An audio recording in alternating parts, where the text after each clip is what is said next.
Umakyat ang babae sa mabahong imburnal, pero sa loob, rooftop pala. Kinuha niya ang martilyo sa baywang. Sinubukan niya ang bawat ladrilyo sa pader. May kakaiba siyang natagpuan. Ginamit niya ang kutsara para alisin ang dumi.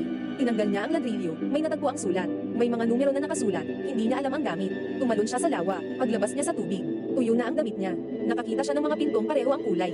Pinili niya ang pintong may numerong 10, binuksan niya ang kandado gamit ang pliers sa baywang. Naghanap siya ng nakatagong pinto. Kakaiba ang layout ng kwarto.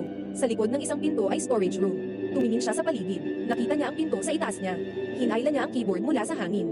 Pagkatapos mag-type ng ilang linya ng code, ibinalik niya ang keyboard. Lumakad siya papunta sa pangunahing pinto. Ang pinto sa itaas niya ay lumapit hanggang naging normal na pinto. Ipinasok niya ang mga numerong nahanap niya.